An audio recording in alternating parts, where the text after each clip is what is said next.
Dans cette vidéo, nous explorons verset par verset cette puissante prière de douleur, de confiance et d'espoir, contenue dans le psaume 22. Nous découvrirons comment David nous enseigne à ouvrir notre cœur à Dieu même lorsque tout semble perdu, et comment ce psaume témoigne de la fidélité du Seigneur au cœur de la souffrance. Et nous verrons comment ces paroles continuent de parler à nos cœurs aujourd'hui, apportant réconfort, espoir et direction. Restez jusqu'à la fin, car, outre une réflexion profonde et transformatrice, nous prierons ensemble une prière inspirée par ce psaume, une prière qui peut renouveler votre confiance, restaurer votre espoir et fortifier votre foi même dans les moments les plus sombres. Si vous vous êtes déjà senti abandonné, incompris ou écrasé par le poids des épreuves de la vie, ce psaume est pour vous. Si vous avez déjà prié et que le ciel vous a semblé silencieux, si vous avez déjà pleuré sans obtenir de réponse, si vous vous êtes déjà demandé où est Dieu au milieu de votre douleur, le psaume 22 vous touchera profondément. Et il vous montrera que même dans les moments où Dieu semble se cacher, il continue d'écrire une histoire de rédemption. Êtes-vous prêt à laisser ce message toucher profondément votre cœur aujourd'hui? Tout au long de cette première partie, nous accompagnerons David dans son cheminement de douleur et d'abandon, apprenant à déverser notre âme devant le Seigneur sans crainte, à crier honnêtement et à croire qu'il entend chaque mot, même lorsque la réponse tarde. Vous serez invité à réfléchir à la façon dont vous avez géré les moments de souffrance et de silence divin. Avez-vous confié votre douleur à Dieu ou essayé de l'affronter seul? Avez-vous laissé l'angoisse se transformer en prière ou simplement en désespoir? C'est un appel à transformer la douleur en prière, le silence en confiance, et attendre dans une espérance vivante, confiant que le Seigneur est capable de convertir notre vallée de larmes en victoire. Verset 1. Mon Seigneur, pourquoi m'as-tu abandonné? Pourquoi t'es-tu éloigné de mon cri et de mes supplications? Le psalmiste commence ce chant par une profonde douleur, exposant son cœur et son angoisse au Seigneur. Se sentir abandonné est une expérience humaine intense, et David ne cache pas sa lamentation. Il nous montre qu'il est possible d'être vulnérable devant le Créateur, reconnaissant nos besoins et notre désespoir sans crainte du jugement. Cette ouverture révèle l'intimité de notre relation avec le Père, où nous pouvons exprimer ce que nous ressentons. Ce faisant, nous apprenons que la vraie prière n'évite pas la douleur, mais la porte en présence du Très-Haut. C'est une invitation à la confiance, même lorsque l'absence semble accablante. Le sentiment d'éloignement décrit par David est quelque chose que nous pouvons tous éprouver dans les moments de lutte et d'épreuve. Bien que le Créateur soit maître de toutes choses, il nous permet d'affronter des moments de silence apparent pour fortifier notre foi. Cette expérience nous enseigne la patience, la persévérance et une dépendance totale envers le Seigneur. Lorsque nous le sentons distant, nous sommes mis au défi de rechercher sa présence plus intensément, sachant qu'il est attentif à chacun de nos cris. Cette vulnérabilité initiale nous prépare à comprendre la grandeur du psaume 22. Le psalmiste n'ignore pas la douleur, mais transforme la lamentation en prière, nous rappelant que le Très-Haut est fidèle et juste. Il nous enseigne que, même au cœur de l'affliction, nous pouvons trouver espoir et guide en nous rapprochant du Seigneur. Ce premier abandon est, en effet, une étape essentielle pour faire l'expérience de la protection et de l'intervention divine dans nos vies. En y réfléchissant, nous sommes invités à présenter notre propre souffrance au Créateur, avec foi et sincérité. Pour réfléchir, comment gérez-vous les moments où vous sentez le Seigneur distant? Comment la vulnérabilité devant Dieu renforce-t-elle votre foi? Pouvez-vous transformer votre lamentation en une prière sincère adressée au Père? Verset 2. Mon Seigneur, le jour je crie, et tu ne réponds pas, la nuit aussi, et je n'ai point de repos. Ici, le psalmiste révèle l'intensité de son cri continuel. Ce n'est pas un simple moment de désespoir, mais une expérience prolongée, où chaque jour et chaque nuit semblent enveloppés de silence. Il nous enseigne que la prière constante ne garantit pas un réconfort immédiat, mais elle maintient le lien avec le Tout-Puissant vivant et authentique. Ce verset nous rappelle que la persévérance dans la prière est essentielle, même lorsque nous ne recevons pas de réponse immédiate. La foi ne se mesure pas au silence de Dieu, mais au courage de continuer à faire confiance à sa présence. Le défi de David nous enseigne que le Créateur agit de manière que nous ne comprenons souvent pas. Le silence peut être un temps de préparation, de croissance intérieure et de renforcement spirituel. Chaque larme versée, chaque cri sincère, devient un instrument de communion avec le Seigneur. Cette pratique nous conduit à une maturité spirituelle qui ne pourrait être atteinte sans ces expériences d'attente et de confiance. De plus, ce verset renforce la réalité et l'intensité de notre relation avec le Père, et le fait qu'il connaît chaque détail de nos difficultés. Le psalmiste n'hésite pas à exprimer son affliction, démontrant que la véritable prière ne dissimule pas les sentiments, mais les transforme en un dialogue permanent avec le Tout-Puissant. Cette attitude nous incite à être honnêtes dans notre communication avec lui, confiant que même le silence apparent du Seigneur fait partie de son plan pour nos vies. Pour réfléchir, pouvez-vous persévérer dans la prière même lorsqu'il semble n'y avoir aucune réponse? Comment le silence du Seigneur peut-il être une occasion de croissance spirituelle? Comment pouvez-vous rendre votre cri vers le Très-Haut plus proche, plus sincère et plus constant? Verset 3. Mais tu es saint, tu sièges au milieu des louanges d'Israël. Même au milieu des clameurs et de la douleur, le psalmiste se souvient de la sainteté du Seigneur. David reconnaît que le Très-Haut est digne d'honneur et de louange, quelles que soient les circonstances. Ce souvenir nous éclaire. Notre affliction ne diminue en rien la gloire du Père, et son trône demeure ferme au-dessus de toutes les situations. La sainteté de Dieu nous inspire révérence et confiance, nous rappelant qu'il agit avec justice et perfection. Ce verset nous invite à fixer notre regard sur le Créateur, même lorsque tout autour de nous semble instable. La foi grandit lorsque nous choisissons de louer le Seigneur plutôt que nous-mêmes nous désespérons face à la douleur. La sainteté du Seigneur révèle aussi qu'il est totalement séparé du péché et de l'injustice. Face aux difficultés et à l'injustice, nous pouvons avoir confiance qu'il est au-dessus de tout et que sa volonté est parfaite. Cette compréhension transforme notre prière. Nous ne nous contentons pas d'implorer le soulagement, mais nous nous abandonnons à la volonté du Très-Haut, sachant qu'il est souverain et juste. En reconnaissant le trône du Seigneur au milieu des louanges d'Israël, nous apprenons que la véritable adoration ne dépend pas de notre état émotionnel, mais de la vérité sur Dieu. David nous montre que louer Dieu dans les moments de souffrance fortifie l'esprit et entretient l'espoir. Cette pratique quotidienne de reconnaissance et de remerciement envers le Seigneur nous prépare à percevoir ses réponses, même lorsque nous ne les voyons pas encore. Pour réfléchir, comment rester concentré sur la sainteté du Seigneur même dans les moments difficiles? Comment reconnaître la souveraineté de Dieu renforce-t-il votre foi au milieu de la souffrance? Comment la louange peut-elle transformer votre perspective face à l'adversité? Verset 4. Nos pères ont eu confiance en toi, ils ont espéré en toi, et tu les as délivrés. Le psalmiste nous rappelle que la confiance en Dieu n'a rien de nouveau. Des générations entières ont compté sur lui et ont été sauvées.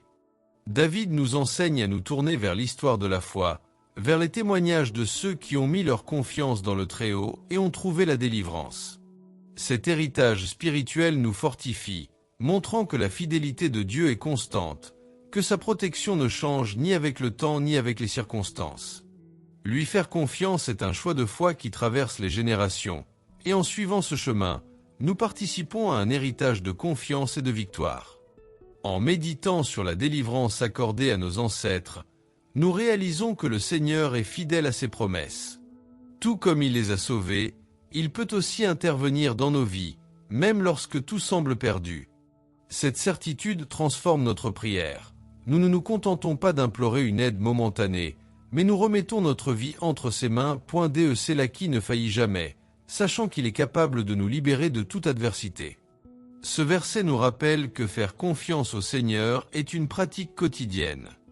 La foi ne se fonde pas uniquement sur ce que nous voyons, mais sur la fermeté du Créateur. David nous invite à faire écho à la confiance de nos parents, affirmant qu'il est digne de toute louange et de toute espérance.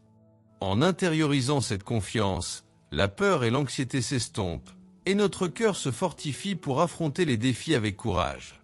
Pour réfléchir, Comment pouvez-vous vous inspirer de la foi de vos ancêtres pour faire plus profondément confiance au Seigneur aujourd'hui? Quelle promesse de Dieu avez-vous vécue dans votre vie qui renforce sa fidélité? Comment la confiance en Dieu transforme-t-elle votre perspective face aux difficultés? Verset 5. Ils ont crié vers toi et tu les as délivrés. Ils ont eu confiance en toi et n'ont jamais été confus. David nous rappelle que faire confiance au Seigneur produit des résultats concrets. Ceux qui criaient vers lui étaient délivrés, et l'espoir dans ce quiconque est fidèle n'a jamais été frustré. Cette expérience de foi n'est pas seulement historique, mais une invitation à vivre la même chose aujourd'hui lorsque nous nous tournons vers le Très-Haut dans une prière sincère. Nous trouvons force, direction et délivrance. Chaque cri que nous lançons d'un cœur ouvert est entendu, et notre confiance est confirmée par l'expérience personnelle de la délivrance. Ce verset nous enseigne également que la fidélité de Dieu ne se limite pas à certaines circonstances. Il demeure constant en tout temps. Ceux qui lui font confiance sont non seulement épargnés par les épreuves, mais aussi fortifiés pour les affronter avec courage. La confiance est un acte d'abandon qui nous enseigne la patience, la persévérance et la dépendance envers le Seigneur. Le cœur qui s'abandonne au Créateur trouve la stabilité même lorsque le monde qui nous entoure semble instable et incertain. En méditant sur la promesse de ne jamais être déçu, nous apprenons que faire confiance au Seigneur, c'est plus que s'attendre à des réponses immédiates, c'est accepter la certitude qu'il sait ce qui est le mieux. La foi transforme notre perception de la réalité. Ce qui semblait impossible devient une occasion de glorifier le Tout-Puissant. Chaque victoire et chaque délivrance sont un témoignage vivant de la fidélité de Dieu, nous encourageant à ne pas vaciller face à l'adversité et à demeurer constant dans la prière. Pour réfléchir, comment avez-vous expérimenté la fidélité de Dieu dans les moments difficiles? Comment l'assurance qu'il ne déçoit jamais peut-elle renforcer votre confiance quotidienne? Dans quel domaine de votre vie avez-vous encore besoin de vous abandonner pleinement au Seigneur dans la prière? Verset 6. Mais moi, je suis un ver et non un homme, l'opprobre des hommes est méprisé par le peuple. Dans ce verset, David exprime la profondeur de sa souffrance et de son humiliation. Il se sent petit face à ses ennemis, vulnérable et méprisé, conscient que sans l'intervention du Tout-Puissant, sa condition serait désespérée. C'est un puissant rappel que même les élus traversent des moments de fragilité et de rejet. Mais même au cœur de la douleur, il perçoit la présence de Dieu, qui observe chaque larme et chaque cri silencieux, prêt à relever ceux qui se confient en lui. Le psalmiste nous enseigne que nous n'avons pas besoin de cacher nos faiblesses devant le Créateur. Reconnaître nos limites est le premier pas vers l'expérience de la puissance divine dans nos vies. L'honnêteté envers Dieu nous rapproche de lui, permettant à sa force de se manifester là où la nôtre échoue.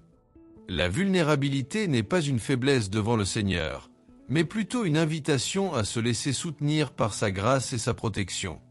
David nous montre que, même lorsque nous nous sentons méprisés ou rejetés par le monde, notre véritable identité réside dans le Seigneur. Il nous voit, nous valorise et nous appelle par notre nom. Cette conscience devrait nous motiver à demeurer fermes dans la foi, sachant que l'opinion humaine ne peut jamais vaincre la sollicitude divine. Chaque moment d'humiliation devient une occasion de glorifier celui qui élève les humbles et couvre de honte les orgueilleux. Pour réfléchir, comment avez-vous géré les moments où vous vous sentiez négligé ou ignoré par le monde? Comment le fait de reconnaître votre vulnérabilité devant le Seigneur peut-il renforcer votre foi? Croyez-vous que Dieu voit et valorise votre vie, même lorsque les autres n'en reconnaissent pas la valeur? Verset 7. Tous ceux qui me voient se moquent de moi, ils ouvrent la bouche, ils secouent la tête, en disant. Dans ce verset, David exprime son sentiment d'humiliation face à ceux qui s'opposent à lui. Il se sent ridiculisé, la cible des moqueries et de la dérision, comme si ses souffrances n'étaient qu'un divertissement pour les autres. Le psalmiste ne cache pas la douleur causée par l'injustice humaine, mais exprime en même temps une confiance silencieuse que le Seigneur observe chaque geste et chaque parole. Cette conscience transforme la douleur en prière et en cri, confirmant qu'aucune attaque humaine ne peut vaincre la protection divine. Le psaume nous enseigne qu'affronter les moqueries et les critiques n'est pas une raison pour abandonner, mais pour faire plus profondément confiance à la justice et à la protection du Très-Haut. Lorsque nous nous sentons méprisés et ridiculisés, il est naturel que notre cœur soit attristé, mais David nous montre que la vraie foi demeure ferme même face à l'hostilité. Il ne cherche pas la vengeance immédiate, mais remet son cœur entre les mains de Dieu, reconnaissant que seul en lui réside une protection sûre. L'humiliation peut être une occasion de croissance spirituelle. Au lieu de laisser la moquerie nous aigrir, nous pouvons choisir de confier notre douleur à celui qui est juste et fidèle. Dieu transforme chaque insulte en une raison de renforcer notre confiance en lui, nous rappelant que ceux qui restent fidèles à sa parole ne seront jamais oubliés. Ainsi, chaque moquerie devient une occasion de louer celui qui relève les courbés et confond les orgueilleux. Pour réfléchir, comment réagissez-vous face aux moqueries et au mépris? Comment pouvez-vous remettre votre douleur et votre humiliation entre les mains de Dieu? Croyez-vous que la protection et la justice divine peuvent surmonter toute attaque humaine?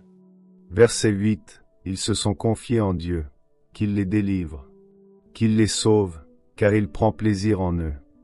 Dans ce verset, David exprime la tension entre les attentes humaines et la confiance en Dieu.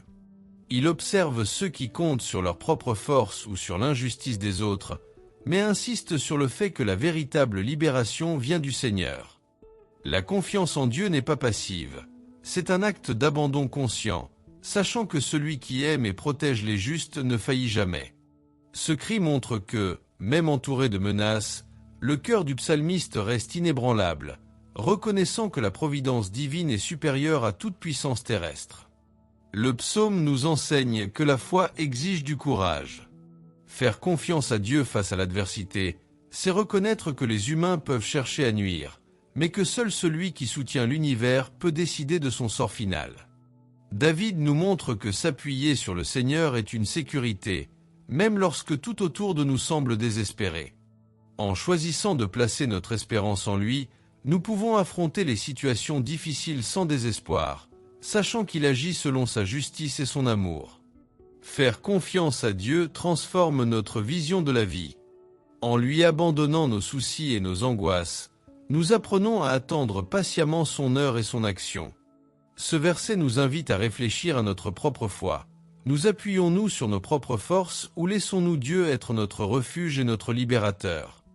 La réponse à cette question détermine notre paix intérieure et notre façon de relever les défis. Pour réfléchir, avez-vous placé votre confiance en vos propres capacités ou dans le Seigneur? Comment pouvez-vous renforcer votre foi pour confier vos difficultés à Dieu? Comment reconnaître la satisfaction de Dieu dans nos vies change-t-il notre façon d'affronter les difficultés? Verset 9. Car tu es mon refuge, ô Éternel. Tu m'as fait ton héritage. Dans ce verset, David révèle un abandon total, reconnaissant Dieu comme son refuge au cœur des crises. Il ne se contente pas de demander protection. Il affirme qu'il appartient à Dieu et que son héritage est une vie guidée par sa présence. Cette confiance se traduit par une paix intérieure, même lorsque les ennemis l'entourent ou que la situation semble désespérée. La certitude que Dieu est son refuge fortifie le cœur, permettant à la fois de vaincre la peur. Chaque victoire et chaque délivrance sont perçues non comme un mérite personnel, mais comme le fruit de la fidélité du Seigneur. Le psalmiste nous enseigne que reconnaître Dieu comme notre refuge n'est pas une simple formule poétique, mais un engagement quotidien de dépendance. Lorsque les problèmes s'accumulent, l'esprit et le cœur peuvent vaciller, mais la foi qui repose sur le Seigneur demeure ferme. David nous invite à méditer sur cette sécurité. La véritable protection ne vient pas des circonstances extérieures, mais de la présence et de l'autorité constante du Très-Haut dans nos vies. Cet héritage mentionné par David représente aussi la bénédiction de vivre en accord avec la volonté de Dieu. Être protégé par lui implique d'adopter les principes divins et de croire que chaque expérience, bonne ou mauvaise, fait partie de son plan. L'abandon total transforme la peur en courage et le doute en confiance, car ceux qui sont guidés par le Seigneur ne sont jamais abandonnés. Pour réfléchir, reconnaissez-vous Dieu comme votre refuge, même au milieu des tempêtes de la vie? Comment pouvez-vous vivre plus consciemment, sachant que vous appartenez à l'héritage de Dieu? Comment l'assurance de la protection divine modifie-t-elle votre réaction face aux difficultés? Verset 10. Toutes mes voies sont dans ta main, tu me soutiens, et je ne chancelle pas. Dans ce verset, David exprime un abandon profond et total de sa vie au Seigneur. Il reconnaît que chaque pas, chaque décision et chaque situation sont sous la protection de Dieu. Cette confiance est le fondement de la paix intérieure, car savoir que le Tout-Puissant soutient chaque mouvement nous permet d'agir sans crainte. La conscience de ne pas être seul face aux difficultés transforme l'insécurité en courage. Dieu ne se contente pas d'observer, il intervient, guide et fortifie, veillant à ce que le cœur reste ferme. Le psalmiste nous montre que faire confiance à Dieu n'est pas de la passivité, mais un abandon actif. Abandonner nos voies signifie rechercher la direction, aligner nos pensées, nos paroles et nos actions sur sa volonté. C'est une invitation à marcher de manière responsable, mais sans anxiété, sachant que chaque décision est surveillée et soutenue par le Seigneur. Cette confiance nous permet d'avancer même dans l'incertitude. Quand David affirme qu'il ne vacillera pas, il transmet l'assurance d'une stabilité et d'une protection. Cette constance est le fruit de la confiance en Dieu, qui nous tient la main lorsque nous trébuchons. C'est une sécurité qui dépasse la logique humaine. Même lorsque le chemin paraît incertain ou les difficultés insurmontables, ceux qui se confient en Dieu restent inébranlables. Pour réfléchir, remettez-vous vraiment toutes vos voies au Seigneur, ou essayez-vous encore de contrôler certaines choses par vous-même? Comment cette confiance en Dieu peut-elle transformer vos décisions quotidiennes? Comment pouvez-vous vous rappeler chaque jour que vous n'êtes pas seul et qu'il vous soutient à chaque pas? Verset 11. Ne me laisse pas à la merci de mes ennemis, ne m'abandonne pas aux mains de ceux qui m'entourent. David exprime ici un profond besoin de protection et d'aide. Il reconnaît que sans l'intervention du Seigneur, la vie devient vulnérable face à ceux qui fomentent le mal. Ce verset montre que faire confiance à Dieu signifie aussi reconnaître notre dépendance à son égard en cas de danger. Le psalmiste n'a pas honte de demander de l'aide, démontrant qu'il est juste de chercher refuge auprès du Créateur, sachant qu'il est la forteresse inébranlable. Cette supplication reflète une véritable intimité avec le Seigneur. David parle librement et sincèrement, exposant ses faiblesses et ses peurs. Cette transparence est un exemple pour nous. Confier nos peurs et nos menaces au Seigneur nous fortifie. Lui confier nos situations les plus difficiles nous donne courage et direction. De plus, ce verset montre que la protection divine est complète. Dieu nous protège non seulement physiquement, mais aussi émotionnellement et spirituellement. Il garde nos cœurs fermes, nos esprits clairs et nos pas assurés. Reconnaître cela nous conduit à une saine dépendance, où nous ne nous trompons pas en pensant pouvoir tout affronter seuls. Pour réfléchir, avez-vous honnêtement confié vos peurs et menaces les plus profondes au Seigneur? Comment la connaissance de la protection divine change-t-elle votre façon d'affronter les défis quotidiens? Comment pouvez-vous tenir bon, sachant que le Seigneur garde vos sentiers? Verset 12. Ils m'ont encerclé comme des lions, se déployant tout autour, rugissant et déchirant. Dans ce verset, David décrit l'intensité de la persécution à laquelle il est confronté, en utilisant l'image puissante des lions. Il montre combien le danger est réel et imminent, menaçant sa vie et sa paix. La métaphore reflète non seulement les attaques physiques, mais aussi les défis émotionnels et spirituels qui assaillent ceux qui placent leur confiance en Dieu. C'est un appel à reconnaître que, même dans les moments les plus effrayants, Dieu est attentif à notre situation. La force de cette description nous rappelle que la vie de foi n'est pas exempte de conflits. Il nous arrive de nous sentir encerclés par des problèmes, des critiques ou des circonstances adverses qui semblent inévitables. Le psalmiste nous enseigne que, dans ces situations, nous devons garder les yeux fixés sur le Créateur, sachant qu'il a le pouvoir de nous protéger et de nous délivrer. De plus, le rugissement et la férocité de nos ennemis soulignent l'urgence d'implorer Dieu. David ne se dérobe pas au danger, il se tourne vers le Seigneur avec une confiance absolue. Cette attitude nous incite à prier activement, en recherchant l'intervention divine avec une foi inébranlable et un cœur ouvert. Le récit souligne également que la présence de Dieu transforme la menace. Quand Dieu est avec nous, même les lions, les plus redoutables perdent leur force. Le psalmiste nous invite à vivre avec cette conviction. Le Seigneur est notre protection, et aucune attaque ne peut prévaloir contre ceux qui se confient en lui. Pour réfléchir, comment réagissez-vous lorsque vous vous sentez entouré de situations difficiles ou de personnes hostiles? Comment la présence du Seigneur modifie-t-elle votre perception du danger dans votre vie? Avez-vous cherché Dieu avec urgence lorsque vous vous sentiez menacé ou intimidé? Verset 13. Ils ont ouvert leur gueule contre moi, comme un lion dévorant et rugissant. Dans ce verset, David continue de décrire l'agressivité de ses ennemis, les comparant à un lion affamé qui attaque sans pitié. La métaphore reflète non seulement les attaques physiques, mais aussi la calomnie, la critique et la diffamation qui peuvent nous entourer. Elle illustre le sentiment de vulnérabilité que nous ressentons souvent face à une opposition intense. En même temps, le psalmiste nous montre que cette conscience de la menace est une invitation à rechercher la protection du Seigneur avec urgence et confiance. L'intensité de l'image souligne la nécessité de dépendre de Dieu. Personne ne peut nous protéger seul contre des ennemis aussi déterminés. C'est l'intervention divine qui garantit notre sécurité et notre paix. Le psaume nous enseigne à reconnaître la souveraineté du Seigneur, plus grande que toute force opposée.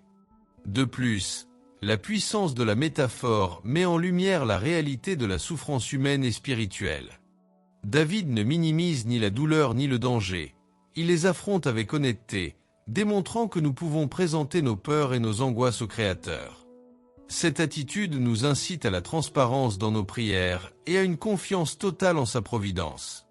Ce verset nous rappelle également que même entouré de personnes apparemment inflexibles, la présence de Dieu transforme la situation. Ceux qui le cherchent avec foi ne sont pas abandonnés. Même lorsque les ennemis rugissent, le Seigneur maintient sa protection sur ses enfants. La foi est le bouclier qui nous permet de tenir bon face à l'adversité. Pour réfléchir, comment réagissez-vous lorsque vous vous sentez attaqué par les paroles ou les actes d'autrui? Comment la confiance en Dieu peut-elle transformer votre perspective face aux attaques et à l'injustice? Avez-vous confié vos peurs et vos vulnérabilités à Dieu dans une prière sincère? Verset 14. Comme les eaux se répandent, tous mes os sont dispersés. Mon cœur fond comme de la cire, et ma force s'épuise comme un vase brisé. David décrit ici avec vivacité l'impact de la souffrance et de la persécution sur son corps et son esprit. Il utilise des images saisissantes pour montrer comment l'affliction peut nous affaiblir, tant physiquement qu'émotionnellement, jusqu'à nous faire perdre notre vitalité. Cette honnêteté nous incite à reconnaître nos propres fragilités et limites face à l'adversité. Le psalmiste nous montre que la souffrance n'est pas seulement physique, mais aussi émotionnelle et spirituelle. Les sentiments de désespoir, d'angoisse et de vulnérabilité sont exposés sans crainte, nous enseignant que nous pouvons présenter notre douleur au Seigneur sans masque. Reconnaître nos limites est la première étape pour rechercher la véritable force qui vient d'en haut. De plus, la métaphore de la cire fondante et du vase brisé nous rappelle que, sans l'intervention de Dieu, nos propres forces sont insuffisantes pour affronter les crises. Cette réalité nous pousse à dépendre du Seigneur, qui soutient, renouvelle et restaure ceux qui le cherchent. Ce verset nous invite également à espérer, même face à la fragilité. En prenant conscience de notre vulnérabilité, nous sommes amenés à croire que Dieu est la source de refuge, de force et de restauration, capable de transformer nos moments de faiblesse en occasion de renforcement spirituel. Pour réfléchir, comment gérez-vous les moments de faiblesse physique ou émotionnelle? Avez-vous recherché la force du Seigneur lorsque vous vous sentez épuisé ou découragé? Comment la reconnaissance de vos limites peut-elle vous rapprocher de la présence de Dieu? Verset 15. Mon cœur fond comme de la cire. Ma force s'épuise en moi. Ma langue s'attache à mon palais. Et tu m'as réduit à la poussière de la mort. David poursuit la description de sa profonde affliction, montrant comment l'extrême souffrance affecte non seulement le corps, mais aussi l'âme. Il exprime un sentiment d'épuisement total, où même la communication et les mouvements les plus élémentaires deviennent difficiles. Ce verset nous permet de comprendre que, dans nos moments de plus grande vulnérabilité, nous sommes appelés à tout confier au Seigneur, sans cacher notre douleur ni nos limites. Le psalmiste ne ménage aucun détail pour révéler l'intensité de sa souffrance, permettant à chaque lecteur de se connecter à l'expérience humaine de la fragilité. Se sentir accablé, sans force ni soutien, est une chose que nous rencontrons tous à un moment ou un autre de notre vie, et David nous rappelle qu'il est légitime de confier ses émotions à Dieu. De plus, l'expression « dans la poussière de la mort » souligne le danger réel et imminent que David ressent, amenant le lecteur à mieux comprendre la gravité de sa situation. C'est là que la foi devient essentielle. Même dans les situations extrêmes, la confiance en Dieu devient l'encre qui maintient l'espoir vivant. Ce verset nous invite également à comprendre que la vulnérabilité n'est pas un signe d'échec, mais une occasion de dépendance et d'intimité avec le Seigneur. En reconnaissant notre faiblesse, nous laissons à Dieu le soin de nous fortifier, de nous réconforter et de nous soutenir. Pour réfléchir, comment réagissez-vous lorsque vous vous sentez complètement épuisé ou dépassé? Avez-vous cherché le Seigneur dans des moments où vos forces semblaient insuffisantes? Comment reconnaître votre vulnérabilité peut-elle vous rapprocher de Dieu? En méditant sur les 15 premiers versets du psaume 22, nous sommes invités à plonger au cœur du cri humain face à la douleur la plus intense, aux défis qui semblent insurmontables et aux sentiments d'abandon qui nous submergent parfois. David nous enseigne qu'il n'y a pas de honte à verser nos larmes, nos cris silencieux et même notre désespoir le plus profond devant le Seigneur. Chaque parole d'affliction révèle la sincérité d'une foi qui ne capitule pas, même lorsque le monde qui nous entoure semble s'effondrer et que l'espoir vacille. Cette première partie du psaume 22 nous invite à examiner nos propres vies et à examiner comment nous présentons notre angoisse à Dieu. Lui avons-nous fait confiance dans nos moments de douleur, ou avons-nous tenté de porter seul le poids de l'adversité? Que chaque larme versée, chaque supplication sincère et chaque sentiment de solitude nous rapproche du cœur du Créateur, renforce notre confiance, renouvelle notre espérance et nous rappelle qu'il est le refuge sûr, la présence constante qui nous soutient même dans les jours les plus sombres.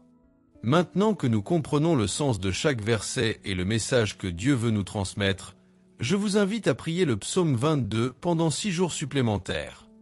Lisez chaque verset comme une conversation profonde avec le Créateur et laissez-le fortifier en vous le désir de vivre une foi concrète, visible dans vos actions, vos engagements et votre amour pour les autres, confiant qu'il est notre refuge et celui qui accomplit ses promesses envers ceux qui l'espèrent.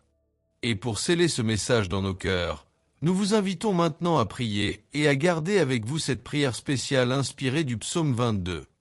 Revenez-y chaque fois que vous le souhaitez pour vous rappeler que la présence de Dieu est réelle dans la vie de ceux qui ont confiance en son nom, qui ne vacillent pas même face aux difficultés et qui font de la dépendance au Seigneur le fondement de chaque victoire. Prière inspirée du psaume 22, versets 1 à 15. Dieu Tout-Puissant, je viens à toi en ce moment, le cœur ouvert, apportant ma douleur, mes peurs et mon angoisse. Comme David, je ressens en moi des moments d'impuissance, de faim et d'épuisement, et je sais que seul toi peux me réconforter et me donner force. Seigneur, renforce ma foi afin que, même face aux luttes les plus intenses, je puisse avoir pleinement confiance en ta fidélité et en ta présence constante. Père aimant, apprends-moi à t'apporter chaque cri, chaque larme et chaque mot non exprimé, sachant que tu comprends chaque détail de ma vie. Transforme ma vulnérabilité en intimité avec toi, et ma douleur en confiance. Puissé-je apprendre de l'exemple de David à ne pas cacher mes difficultés, mais à tout apporter avec sincérité et foi, reconnaissant que tu es mon refuge et mon soutien. Seigneur, que ce psaume me rappelle avec force que même dans mes heures les plus sombres, tu es avec moi. Que tout sentiment d'abandon soit comblé par l'assurance de ta protection, que toute angoisse trouve la paix en ta présence et que toute faiblesse se transforme en une confiance en toi. Puissé-je vivre avec courage, espoir et foi, sachant que même au cœur de la souffrance, tu es ma force et ma délivrance. Au nom de Jésus, Amen. Si ce message vous a touché, n'hésitez pas à aimer cette vidéo et à la partager avec quelqu'un qui a besoin de se rappeler que, Même au milieu des difficultés et des défis du quotidien, Dieu est celui qui fortifie, protège et donne la victoire à ceux qui se confient en lui. Puissions-nous, ensemble, apprendre à faire toujours plus confiance à la puissance du nom du Seigneur et à vivre avec espoir, même face aux épreuves de la vie, sachant que toute victoire vient de lui. Abonnez-vous à la chaîne pour continuer à suivre des réflexions approfondies sur les psaumes. Activez les notifications pour recevoir chaque nouvelle étude et laissez votre demande de prière dans les commentaires, afin que nous puissions intercéder pour vous avec foi et affection. Que le Seigneur fortifie votre cœur, éclaire vos pas et vous aide à appliquer quotidiennement les enseignements du psaume 22. Puissiez-vous vivre avec confiance, reconnaître la présence de Dieu dans chaque victoire et célébrer chaque bénédiction qu'il vous accorde. À bientôt pour la prochaine vidéo. Que Dieu bénisse votre vie, votre famille et toutes vos entreprises.